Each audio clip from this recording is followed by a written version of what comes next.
Jadi Nabi ingin menawarkan, hei siapapun, besar, kecil, tua, muda, apapun level sosialnya, kalau Anda ingin menjadi yang terbaik di bidangnya, kalau Anda dosen, dosen yang terbaik, kalau Anda pelajar, pelajar terbaik, Anda pebisnis, pebisnis terbaik, Anda birokrat, birokrat yang terbaik, Anda diplomat, diplomat terbaik, apapun level kehidupan kita, itu akan didapatkan ketika ta'allamal Qur'ana wa 'allamah. Ketika kita mampu berinteraksi, mengkaji dengan serius. Ingat ada ta'nya di situ. Nabi tidak mengatakan man darasal Qur'an, tapi ta'allamal Qur'an. Ta'nya di ilmu sharaf menunjuk pada kesungguhan. Siapa yang serius mau mengkaji Al-Qur'an, mempelajari Al-Qur'an, wa 'allamah, kemudian mempraktekkannya dalam passion, bakat atau bidang yang ia pilih dalam berkehidupan.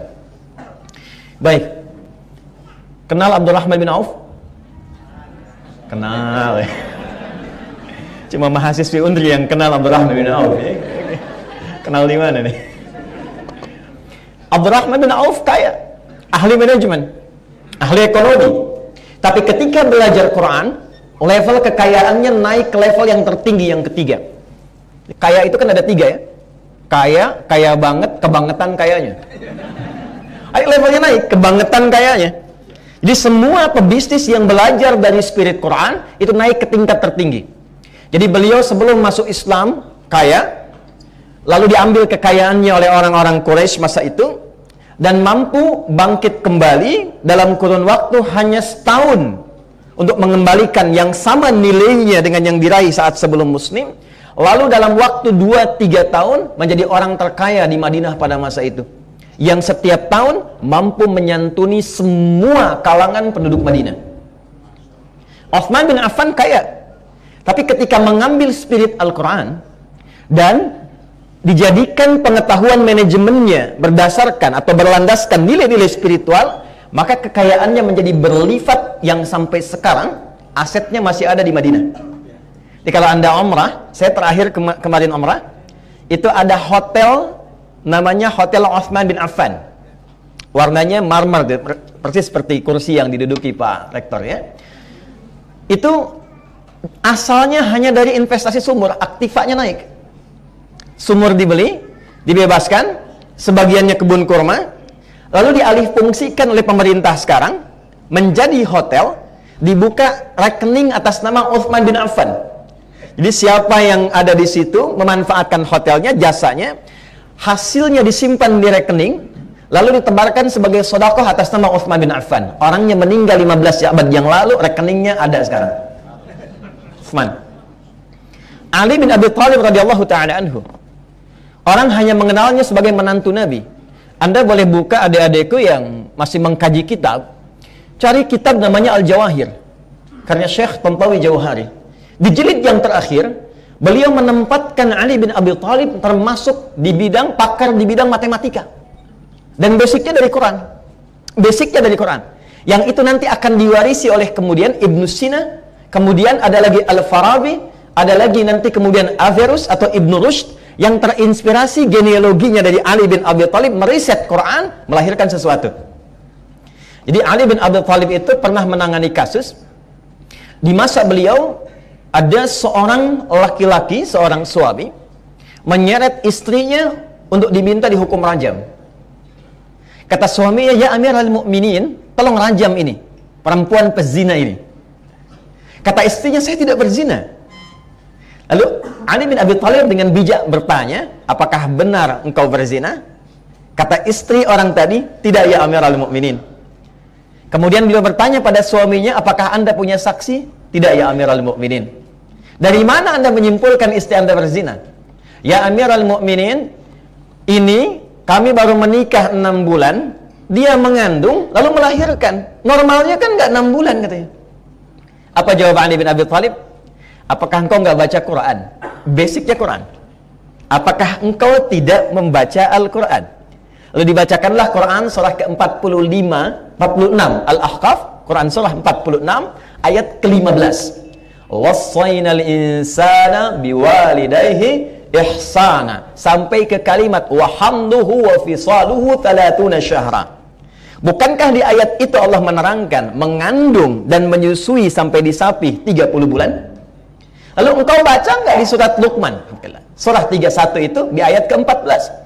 Wassaynal insana biwalidayhi hamalathu ummuhu wahnan ala wahnin wa fisaluhu fi amain. Di surah Luqman ayat 14 memberi ASI sampai menyapihnya itu 2 tahun. Di surat Al-Ahqaf ayat 15 mengandung memberikan ASI sampai menyapih 30 bulan. Bukankah 2 tahun itu 24 bulan? Kalau 30 kurangi 24 kan 6 bulan. Istrimu itu mengalami kandungan yang sifatnya menyatakan kelahiran prematur, namanya kata beliau. Jadi istrimu nggak berzina, dia lahir prematur. Ali bin Abi Thalib menghadirkan hitungan matematika basicnya Quran. Nasab ini lantas nanti akan berlanjut kepada ulama setelahnya. Tidak ada satu pun di antara begawan pengetahuan kita, Al-Farabi, Al-Kindi, Al-Ghazali, Ibn Rushd, Al-Battani, Al-Khawarizmi dan sebagainya, kecuali mereka memulai petualangan intelektualnya dengan berbasis Al-Quran. Usia 7-10 tahun, silahkan cek biografinya. Rata-rata sudah hafal Al-Quran. Baik, saya mau ambil contoh. Di sini ada yang MIPA-nya apa? Ada. Baik, belajar kimia ya dulu ya? Kimia ya? Dulu belajar kimia ya? Baik, kalau kimia itu yang menemukan siapa? Atom lah, penemu atom siapa? Hah? John Dalton ya? John Dalton ya di teori sekarang. Nah, yang menemukan atom itu bukan John Dalton. Yang menemukannya Jabir bin Hayyan. Ya. Jabir bin Hayyan ini kapan menemukan atom? Saat baca Quran. Ini nyata, bisa dicek nanti ya sejarahnya. Beliau membaca surah Al-Hadid lantas sampai ke ayat 25 sampai 26, wa anzalnal hadid, demi keagunganku aku turunkan besi, kata Allah. Penasaran dengan besi, dibawalah ke labnya, dianalisis, dilihat, dikeluarkan partikel bagian terkecilnya, sampai kemudian ditemukanlah atom besi itu Fe, F besar, E kecil disebut dengan verum. Sampai sekarang, perhatikan, bukankah nomor atom besi itu 26? Dan setiap atom punya isotop kan? Isotopnya 55, 56, 57, 59. Bukankah yang paling stabilnya 57? Surah 57 ayat ke-26. Siapa yang menemukan pesawat terbang? Wright bersaudara. Wright bersaudara itu menemukan prototipenya, asalnya tersambung kepada siapa? Ibnu Firnas. Ibnu Firnas itu sedang baca Quran. Di surah ke-65 sampai di ayat ke-19 beliau mengkaji, lalu melihat, awalam yarau ila at-tayri fawqahum saffatin wa yaqbidna ma yumsikuhunna ilal rahman. Apa engkau nggak pernah meriset tuh? Lihat burung, bagaimana dia kepak katup bisa terbang. Begitu melihat kepak katup bisa terbang, tertarik, dibawa ke labnya, membuat prototipe sayap burung. Naik ke menara agak tinggi, kepak, terbang dikit jatuh.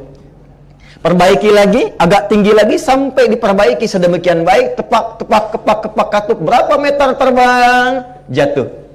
Dari situ sakit, kemudian meninggal, tapi prototipe itu ditemukan lewat warisan sejarah yang akan sampai ke Wright bersaudara. Dari Wright bersaudara dikembangkan kembali menjadi pesawat terbang yang bisa terbang tapi sayapnya bermasalah, yang kelak akan diperbaiki oleh seorang putra Indonesia yang saat kecil dididik seperti Al-Imam An-Nawawi. Makanya dia nggak senang main-main, walaupun keluar balik lagi lewat jendela, baca buku lagi. Dialah Profesor Eyang Baharudin Yusuf Habibi yang menemukan crack dalam pesawat retakannya sehingga dihitung, diperbaiki sampai sekarang dikenal dengan Mr. Crack.